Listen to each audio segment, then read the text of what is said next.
show that n times n minus 1, n plus 1 is equal to n cubed minus n. Hence, show that the difference of a whole number and its cube is always a multiple of 6. Well, the first part is just straightforward bookwork. So we've got n times n minus 1, n plus 1. So it's going to be n. Now we need to recognise this as a minus b times a plus b, which is a squared plus minus b squared. So it's very, very important that you remember this. So this bit here will become n squared minus 1 squared, which is n squared minus 1.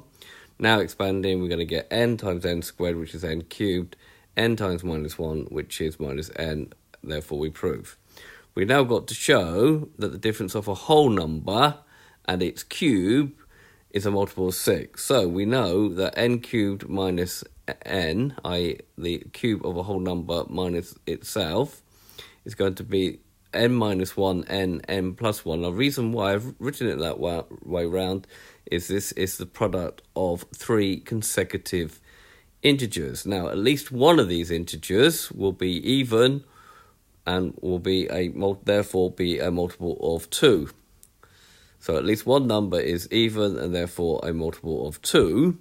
And because there are 3 consecutive numbers, at least one of the numbers will be a multiple of 3. I.e. because there's 3 consecutive integers. So at least one of them will actually be a multiple of 3.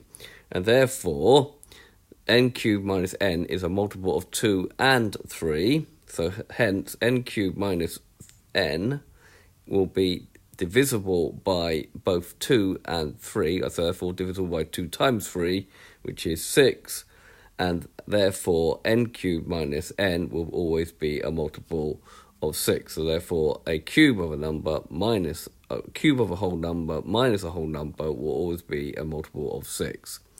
Okay, so this has been a video to show you how to do a proof of a whole number and its cube is always a multiple of 6. I hope you've understood, and I thank you very much for watching.